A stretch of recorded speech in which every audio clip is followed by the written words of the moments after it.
Hey, it's Bruce coming to you once again from weedersdigest.com. And by now you've probably seen one of the most phenomenal products out there for managing your lakeshore, your beach, your swimming area. It's the weed roller. But the fact that you're here today is something that I'm assuming you're looking to learn a little bit more about the weed roller and what it can do for you on your shoreline. And the goal of this video is really to kind of walk you through not really the selling points of the weed roller as much as just kind of help you walk through some of the details that you're going to need to know before you place an order. And so if you follow this video through at the very end, we'll basically have a checklist to walk you through those very specific questions that you're going to need to ask yourself before we actually write the order. So let me walk you through this.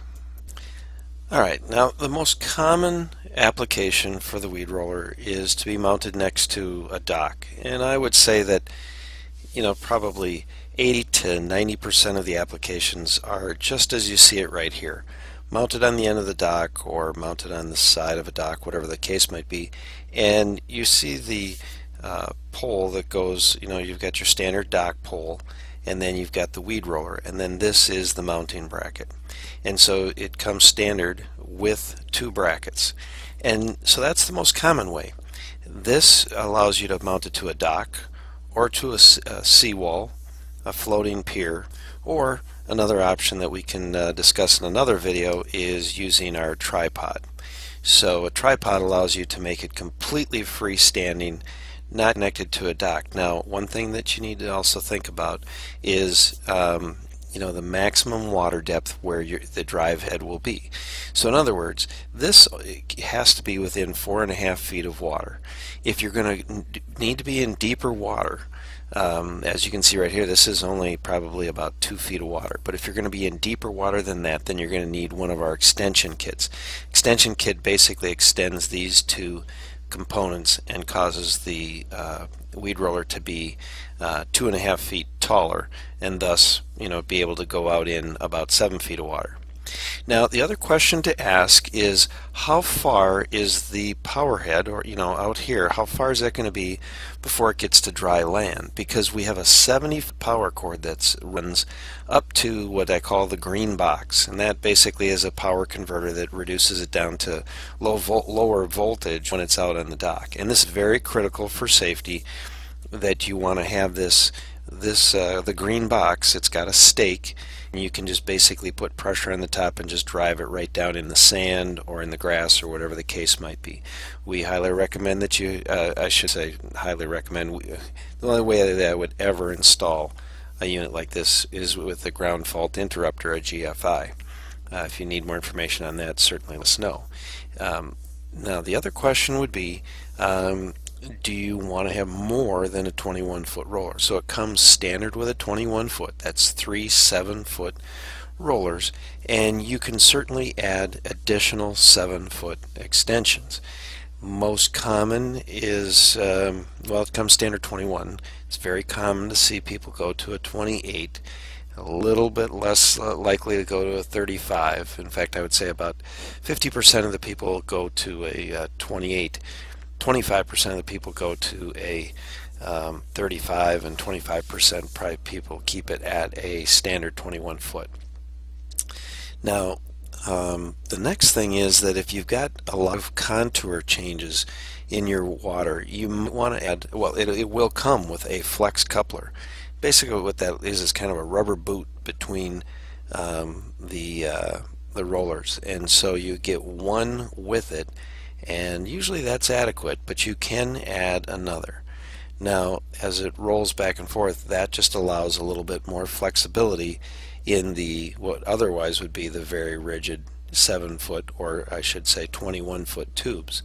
And so the one thing to keep in mind there is that it's going to come, there's going to be flexibility right off the power head, but this will give you option to have even more.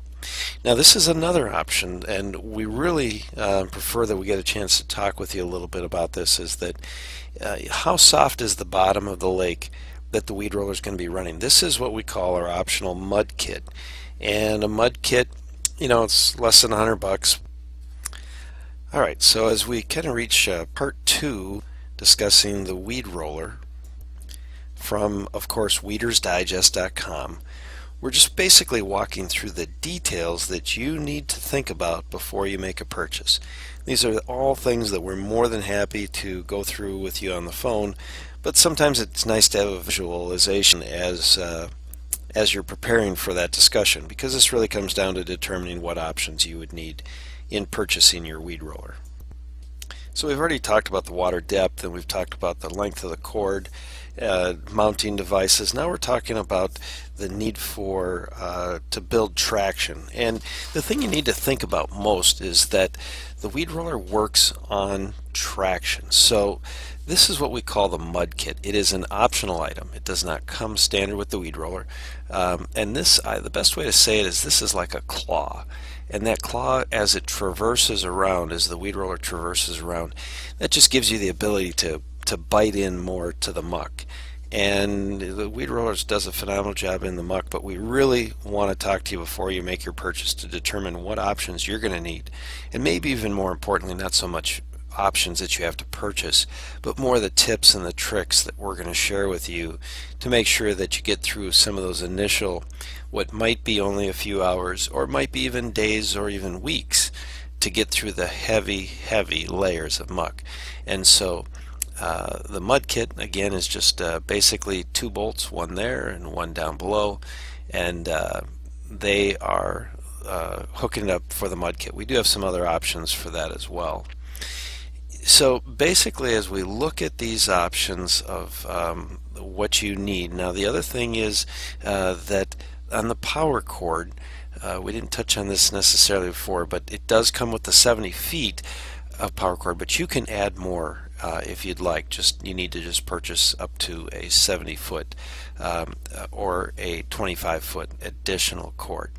Now, in adding additional rollers, a couple things that we sometimes offer is not only just the flex coupler that we talked about here, but you can see in this case we've actually mounted a board, and that can be anything. I recommend like a 1x6 that you mount to the fins, because it's the fins that are doing the phenomenal job. We've covered that in another video.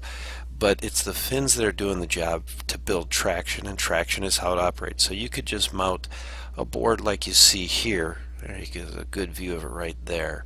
And that shows you that you can get more traction out of it, because the weed roller is going to only work based on its traction. Now there's another option, is that we can reduce the plugs, and well, we'll come back to that in another one. So again, I'm going to just go through the questions that you need to ask, or that we need to ask you, is if you're in Minnesota, you may need to have a permit. What is the water depth? Remember, we discussed that if it's less than 4.5 feet, you're good. Otherwise, we're going to have to add an extension. Where and how will you mount it? Will you need additional mounting material or a tripod? How long of a power cord are you going to need to reach dry land? And do you have a ground fault interrupter from a safety standpoint? And do you want it longer than 21 feet? How deep is the muck you're working with? Are you going to need a mud kit? And also, will you need or would you want to have us walk you through that board idea? And do you have any water movement in your area? That's one thing that we like to discuss just from a tip. And then it comes right down, if we've answered all your questions, how soon do you want us to ship one out to you? We've always got them in stock. We're always able to ship them out the same day. So give us a call. This has been a phenomenal time to just walk you through the different details of the weed roller from weedersdigest.com. And we also have another website that's designed specifically to the weed roller, and that would be www.weedroller.mn for Minnesota. That's www.weedroller.mn. And with that, I thank you for taking a look at the Weeder's Digest Weed Roller, and I encourage you to give us a call at 877-224-4899, or just visit us online at weedersdigest.com.